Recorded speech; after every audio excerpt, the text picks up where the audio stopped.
nous allons avoir l'honneur d'assister à l'une des dernières soutenances de l'habilitation universitaire dans sa version actuelle. Et nous allons avoir l'honneur donc d'assister à cette habilitation de Mme Benzenesh Neziha.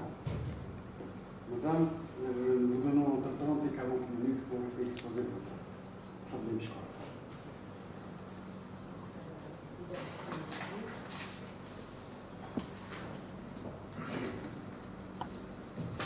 Monsieur le Président du jury, Madame, Messieurs les membres du jury, bonjour. Honorable assistance, bonjour. Donc, avant de commencer, j'aimerais bien tout d'abord remercier les membres du jury rapporteurs qui ont expertisé mon dossier d'habilitation. Je commencerai par professeur Rebouk de l'Université de Skikda, professeur Belachia et professeur Chaïd de l'Université de Guelma. Puis je remercierai encore les membres examinateurs. Je commencerai par professeur Ben Melk et professeur Benmiz de l'Université de Guelma et bien sûr professeur Oussief de l'Université de Annaba. Voilà. Donc, pour commencer,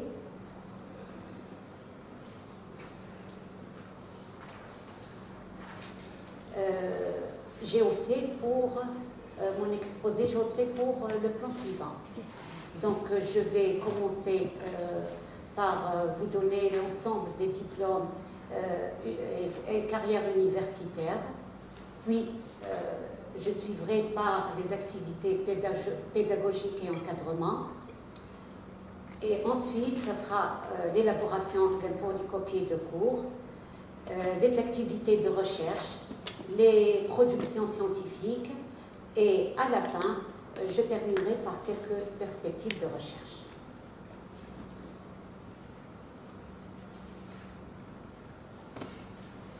En ce qui concerne mes diplômes universitaires, donc j'ai obtenu le baccalauréat option mathématiques au lycée Mahmoud Ben Mahmoud en 1979, ce qui m'a permis de m'inscrire en première année sciences exactes à l'université de Annab. En 1984, j'ai obtenu le diplôme d'ingénieur d'État en génie civil, puis un magistère option hydraulique urbaine en 1992, toujours à l'université de Jimkhtar de Annaba. Et enfin, en 2017, j'ai obtenu mon doctorat option matériaux. Cette fois-ci, c'est à l'université de Guelma. Donc, pour ma carrière universitaire, elle a commencé en 1987, donc en tant qu'assistante stagiaire aux INES de Guelma. Puis en 1992, j'étais maître assistante stagiaire. En 1998, maître assistante classe B. En 2008, maître assistante classe A. Et après l'obtention de mon doctorat, j'étais promue au grade de maître de conférence classe B. Donc, après mon recrutement, depuis mon recrutement à l'université de Guelma, donc j'ai fait plusieurs enseignements pour cours TD et TT pour les différents niveaux. Donc, de 86 à 89, j'ai assuré les modules de dessin technique et mécanique rationnelle pour les premières et deuxième années TCT. De 89 à 91, j'ai assuré aussi des modules de structure béton armé pour les premières et deuxième années DUA et RDM, TDITP pour les deuxième années TCT. De 91 à 2002, c'était les modules de béton armé et, pour les deuxième années DUA, hydraulique et béton armé, projet de béton armé pour les troisième années DUA. De 2002 à 2005, c'est toujours avec les deuxièmes années DUA, j'ai fait le béton armé, hydraulique et cours de matériaux, cours ETD, hydraulique et matériaux pour les troisième années DUA. De 2005 à 2008, c'était le cycle, on a ouvert le cycle d'ingénieur hydraulique. Donc j'ai assuré les modules d'alimentation en eau potable cours et TD, béton armé cours et TD, toujours pour les 3e années ingénieur hydraulique, l'hydraulique générale et projet béton armé cours et TD pour les 3e années DUA en génie civil. De 2008 à 2014, donc avec la venue du système LMD, j'ai assuré des modules de mécanique des fluides TD TP en 2e année TCT, l'hydraulique générale TD TP pour les 3e années LMD GC, hydraulique urbaine pour les 3e années LMD hydraulique et alimentation en eau potable cours et TD pour les Master 1 hydraulique.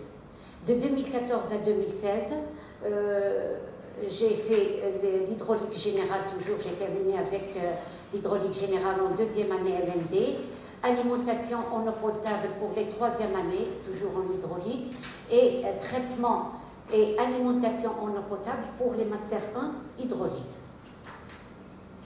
De 2016 à 2018, hydraulique générale cours et TD pour les 2e années, alimentation en eau potable et projet fin de cycle pour les 3e années LMD, ainsi que le béton armé, et enfin hydraulique appliquée pour les Master 1 hydraulique. Et de 2018 jusqu'à nos jours, c'est toujours dans le module d'hydraulique générale, alimentation en eau potable, projet de fin de cycle, hydraulique appliquée et management intégré des ressources en eau pour les Master 2 hydrauliques.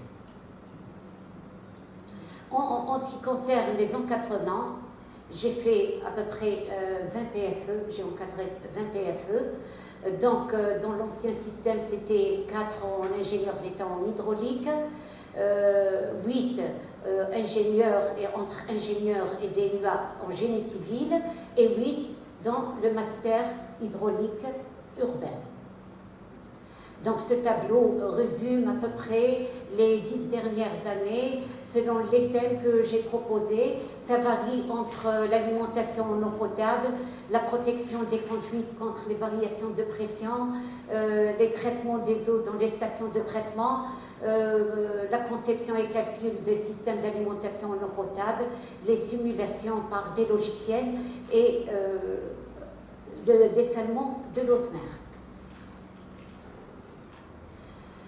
Entre autres, de temps en temps, on faisait des sorties pédagogiques, c'est surtout en fin d'année. Donc, on a fait plusieurs. J'ai résumé quelques sorties ici. Toujours pour les premières, les 3e années et Master 1, Master 2 en hydraulique. Pour les organismes d'accueil, c'était en 2015, c'était barrage de Bouhamden de Guelma, station de traitement de Hammam Dber, la STEP, c'est-à-dire la station d'épuration de la ville de Guelma.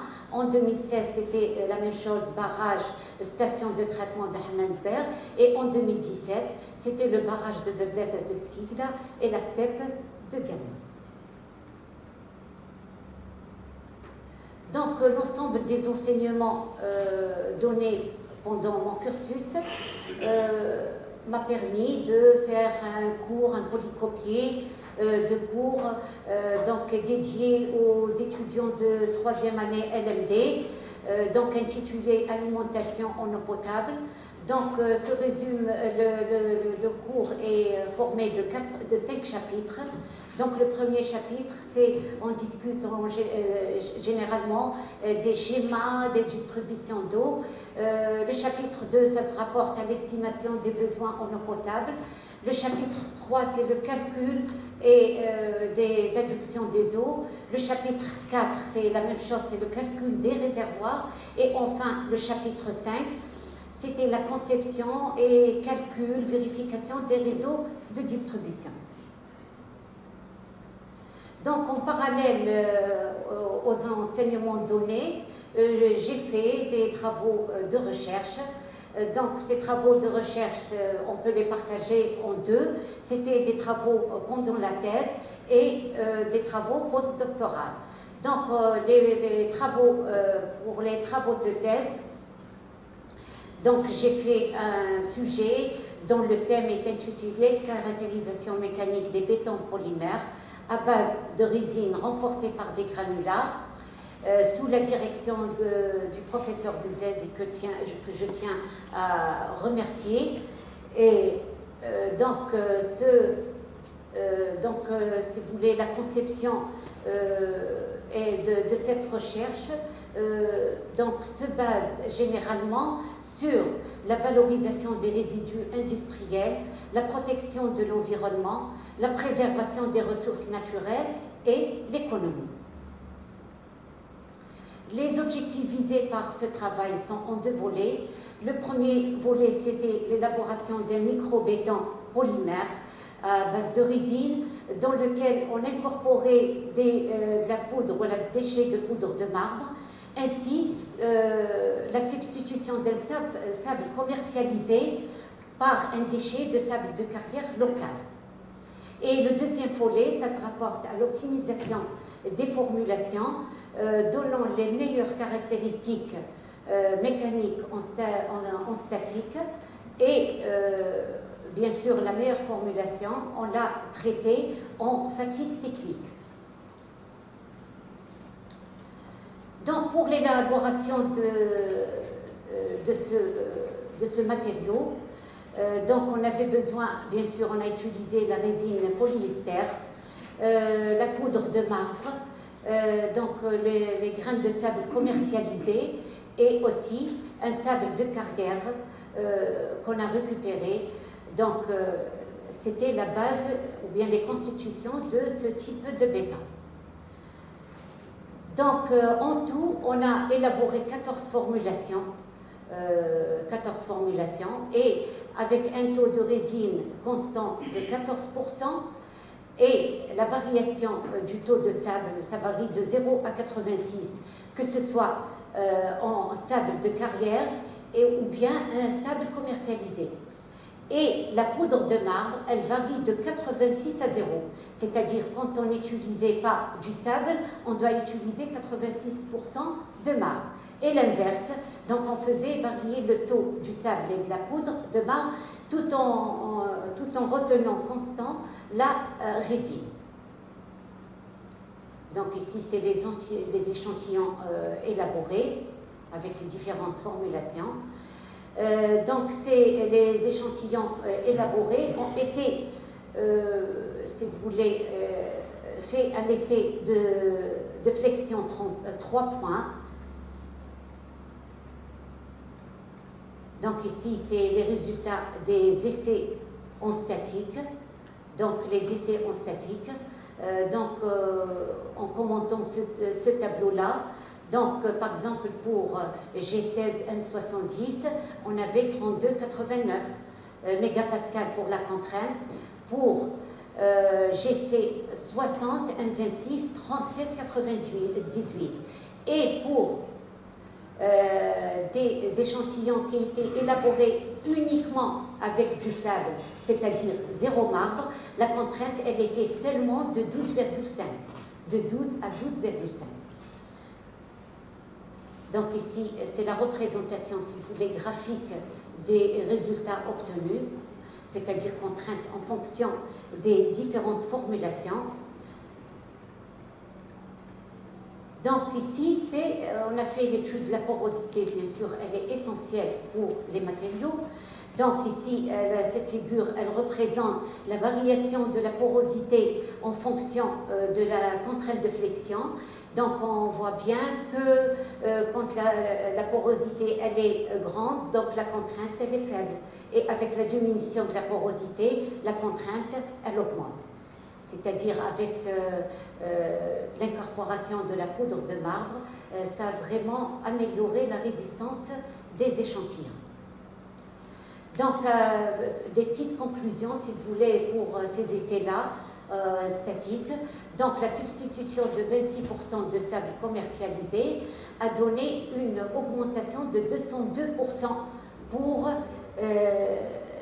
les éprouvettes formées de 60% de sable commercialisé et 26% de marbre. Pour le G, c'est-à-dire le sable G de carrière, c'est 174%. Donc une différence à peu près de 15% entre le sable commercialisé qui est cher et le sable de carrière qui est moins cher, bien sûr. Donc on peut dire que c'est le BP qui est proposé. Il lie entre un matériau écologique et en même temps moins cher, c'est-à-dire économique, avec une résistance qui est acceptable par rapport c'est-à-dire aux matériaux constitués avec le sable commercialisé. Donc, le meilleur des résultats, c'est-à-dire la meilleure formulation qui a donné en statique, le meilleur résultat, a été étudié en fatigue cyclique. Donc, pour les résultats des fatigues cycliques, donc cette figure, elle représente l'évolution de la perte de charge F sur F0 en fonction du nombre de cycles pour les différents niveaux de chargement. Donc, qu'est-ce qu'on peut lire sur cette figure-là? Que quand le niveau de chargement il est grand, c'est-à-dire par exemple pour 0,90, si vous voulez, la rupture, elle est uniquement pour quelques cycles, à peu près 10 cycles. Et quand le niveau de chargement il est faible, donc on peut aller jusqu'à 1 million de cycles. Donc ici, ces figures représentent les boucles d'hystérésis pour les différents niveaux de chargement. C'est-à-dire avec la répétition de chargement, la force maximale, elle va chuter. Elle va chuter, donc elle va chuter à chaque fois que le niveau de chargement, il est fort, il est élevé. Donc ici, c'est la courbe de Wohler. Donc elle détermine la durée de vie du matériau. Donc pour la durée de vie du matériau, donc il est fortement fonction du niveau de chargement. C'est-à-dire pour l'effort, les niveaux de chargement élevés, la rupture, elle se fait au bout de quelques cycles. Et pour les niveaux de chargement faibles, c'est-à-dire la durée de vie, elle est forte. Donc l'ensemble de ces travaux m'a permis de faire une publication internationale dans une revue, dans la revue Mechanics of Composite Materials. Voilà. Donc, et de faire des communications internationales, 4 communications internationales. Maintenant, pour les travaux postdoctoraux, après doctorat, donc le thème, c'était toujours dans le matériau, mais maintenant, c'est, si vous voulez, des matériaux, c'est des écomatériaux ou bien des biomatériaux qui utilisent les fibres naturelles. Donc, pour ce thème-là, c'est l'élaboration d'un nouveau écomatériau composite de construction qui est constitué de plâtre et de fibres extraites de palmier Washingtonia filifera, que j'ai nommé WF. Donc les objectifs principaux, pour cette étude-là, c'est premièrement l'élaboration d'un nouveau écomatériau, la caractérisation mécanique de la fibre et du biocomposite, et enfin l'optimisation des paramètres de traitement. Donc on va commencer avec la fibre naturelle. C'est une fibre extraite du palmier Washingtonia filifera. C'est un palmier qui existe ici même à Guelma. C'est une photo qui est ici, qui a été prise ici à Guelma. Donc pour faire extraire la fibre naturelle WF de ce palmier-là, on a c'est-à-dire suivi plusieurs étapes. Bien sûr, il y a c'est-à-dire le lavage, le découpage, le ruissage, c'est-à-dire c'est la macération si vous voulez, et puis une fois qu'on a décortiqué la fibre, on va bien sûr la sécher et ici on obtient la fibre à l'état, c'est-à-dire dans l'état où on va l'utiliser. Donc pour l'élaboration du biocomposite, donc il est constitué de la fibre et du plâtre, de la poudre de plâtre. Donc, mais avant d'élaborer ces biocomposites, on doit faire tout d'abord un traitement sur la fibre naturelle. Donc, puisque la fibre naturelle, elle a une section transversale qui est très variable, donc tout d'abord, bien sûr, et la section, la contrainte dépend fortement de la section. Donc, il faut mesurer le diamètre dans plusieurs positions aléatoires sur toute la fibre et prendre, à l'aide bien sûr d'un microscope optique, et prendre une moyenne qui permettra de calculer la contrainte.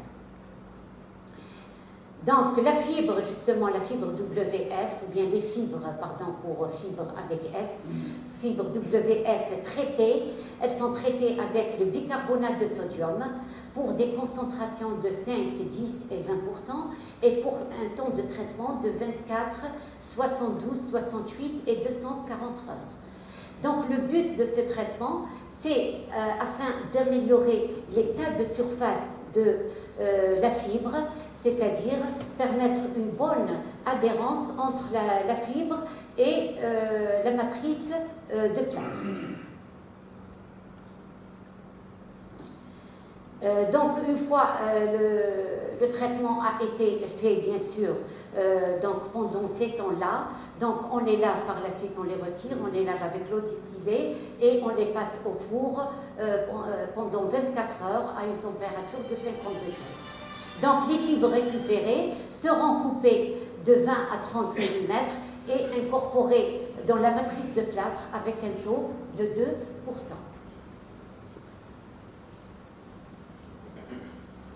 Donc ce tableau, il englobe les différents types de biocomposites élaborés.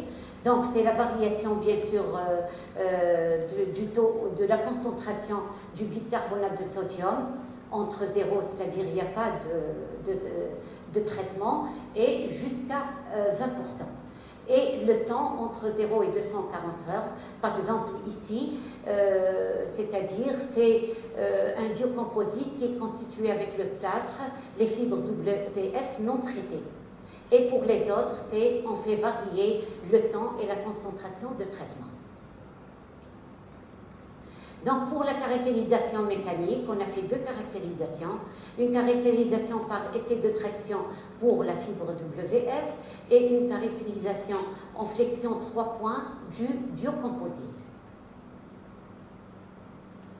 Donc les résultats de ces analyses-là, ou bien de ces essais, nous ont permis d'avoir les résultats suivants. Donc ici c'est une courbe type contrainte déformation, bien sûr en traction. Donc c'est, si vous voulez, un comportement fragile avec une rupture brusque. Donc ici, on a constaté la variation c'est-à-dire des caractéristiques mécaniques en fonction du diamètre, c'est-à-dire pour la contrainte, la déformation et le module de Young. Donc les résultats expérimentaux, vu la variabilité, ont été bien sûr étudiés en statistique. Donc on a utilisé c'est-à-dire la distribution de Weibull à 2 paramètres, et on a vu que c'est-à-dire cette distribution, elle décrit très bien les résultats expérimentaux. Donc ici, maintenant c'est le résultat du biocomposite, voilà. Donc c'est-à-dire la concentration, le temps, et ici, c'est-à-dire les variables, c'est-à-dire déterminées, les caractéristiques déterminées, c'est la contrainte, le déplacement et eux. Donc, d'après les résultats expérimentaux, on remarque que 20% et 168 heures a donné les meilleurs résultats. Donc ici, cette courbe, elle représente, c'est-à-dire la variation de la contrainte de flexion en fonction du déplacement. Donc, j'ai essayé de faire quelques courbes ici, mais c'est juste pour vous montrer l'effet de l'incorporation de la fibre naturelle dans le biocomposite. Donc, ce qui est en rouge, par exemple, ici, c'est du plâtre. C'est du plâtre tout seul. Et avec l'introduction de la fibre, l'incorporation de la fibre naturelle, et bien sûr pour le traitement, le résultat, bien les caractéristiques vont augmenter. Voilà, donc c'est bien vu ici. Donc ça représente ici la variation de la contrainte du déplacement et du module de Young en fonction du temps de traitement et pour les différentes concentrations. Donc on remarque que le meilleur résultat il est donné pour une concentration de 20% et un temps de traitement de 168 heures. Bien sûr, les résultats ont été étudiés bien sûr sous ANOVA, voilà, pour voir l'effet interactif des paramètres sur les caractéristiques mécaniques. Et on a vu d'après ces résultats que ces paramètres, c'est-à-dire la concentration et le temps, ont un effet significatif sur les propriétés mécaniques du biocomposite. J'ai étudié aussi la méthode de surface de réponse. Donc, elle permet la représentation des résultats en 2D et 3D. Donc, ici, elle confirme les résultats expérimentaux trouvés, c'est-à-dire que le meilleur résultat, c'était pour 20, une concentration de 20 et à peu près pour un temps de traitement de 168 heures.